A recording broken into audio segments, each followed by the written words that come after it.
vocês estão? Beleza? Bom, no vídeo de hoje eu vou falar sobre os fenícios, sobre os persas e sobre os hebreus. Bora lá!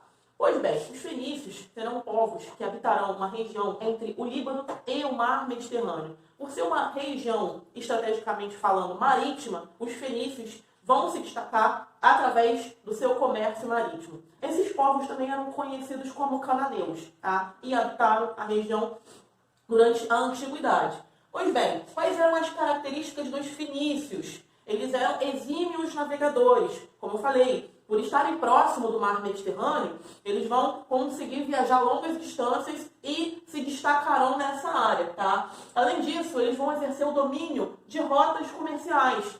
Minha gente, naquela época, quem tinha um eficiente comércio e tinha, na verdade, quem tinha uma eficiente forma de navegação, tinha um forte comércio. Então, a navegação facilitava o contato com outros povos, tá? E, consequentemente, esse contato com outros povos trazia uma mistura, né? Um caldo de cultura muito grande, tá? A organização dos fenícios vai se dar em torno das cidades-estado. Mas, tia Marina, o que seria cidade-estado?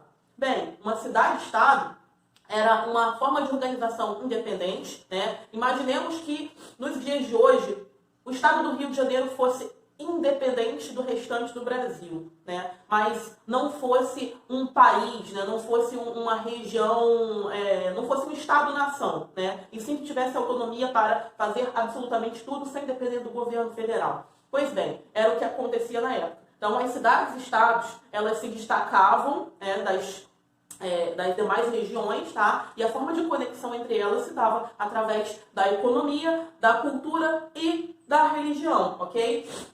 Como em todas as sociedades da antiguidade, os fenícios também possuíam uma forte divisão social, tá? Ou seja, a sociedade ela era hierarquizada, beleza?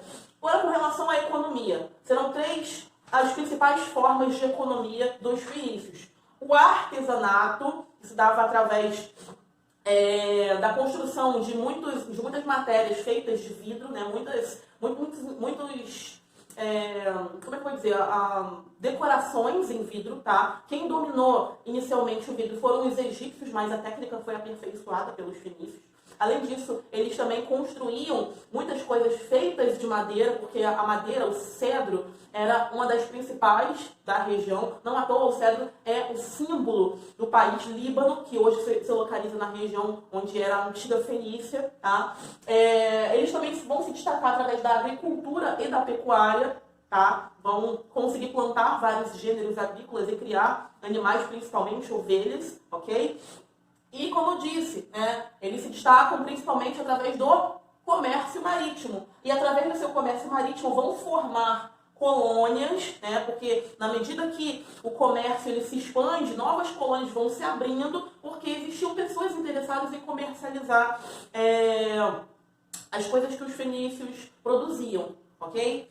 E, através desse comércio marítimo, acabará gerando, na verdade, as guerras púnicas, que vocês vão estudar mais pra frente, quando eu estiver falando sobre Império Romano. Mas, desde já, guardem esse nome. As guerras púnicas levarão ao declínio dos fenícios. Tranquilão?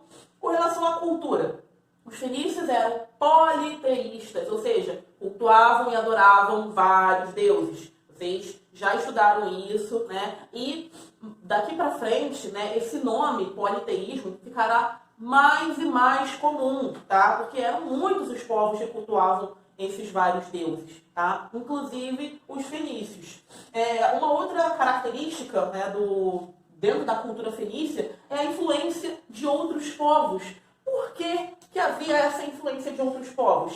Bem, eu não acabei de falar que eles se conectavam com várias regiões através do comércio? Pois bem, esse intercâmbio cultural fazia com que os fenícios tivessem acesso a várias características e outras formas de vida e organização social. Então, eles estavam sempre se adequando, de certa forma, às características de outros povos e, né, incrementando aquilo que eles já tinham, tá? Então, essa cultura fenícia, ela se dá também através da cultura de outros povos da antiguidade, tá certo? E um dos principais legados dos fenícios é o alfabeto, tá? Porque os fenícios, eles acabam aperfeiçoando a escrita existente, né? A escrita dos sumérios, a escrita cuneiforme. Então, são os fenícios que criam o famoso alfabeto que mais tarde será também aperfeiçoado por quem? Pelos gregos, ok? Agora, falarei sobre os persas. Pois bem, o Império Persa, ele se formará no ano de 539, tá? O ano em que o rei Ciro conquistará várias regiões do Oriente Médio. Entre elas, a antiga Mesopotâmia, né? Onde existiam os babilônios, os assírios, né? Os caldeus e também a região da Palestina. Então, calcula-se que o Império Persa era tão grande quanto o Império Egípcio na época. Incrível, né? Pois é. Então, essa dominação dos persas ocasionará, consequentemente, uma ampliação territorial. A gente está falando de uma região que era gigantesca, não era como, por exemplo, os fenícios, que se organizavam em cidades-estados. Vamos imaginar, né, que o Império Persa era a reunião de várias cidades-estados, né, e com várias características diferentes. Tá? Então, para melhor organizar esse império, o rei Ciro vai dividir o império em satrápias. Essas satrápias eram como se fossem províncias, como se fossem estados mesmo.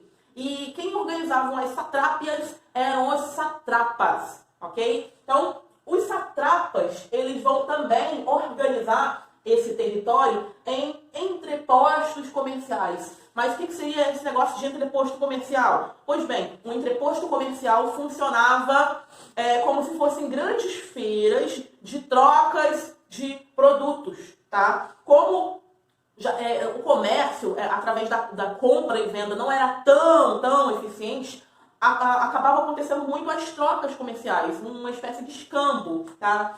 E o rei Ciro também organiza um eficiente sistema postal, né? Hoje em dia é muito fácil de se comunicar, né? Mas naquela época era muito complicado. Então, o que ele faz para organizar e para conseguir levar mensagens a longas distâncias? Bem, nesses entrepostos comerciais ficavam mensageiros e esses mensageiros ficavam apostos em seus cavalos para levar mensagens em regiões mais distantes. Então, eles iam passando a mensagem de mensageiro a mensageiro até chegar na pessoa final. Muito interessante, né? Pois bem, era muito necessário para que houvesse uma comunicação eficiente no Império Persa na época.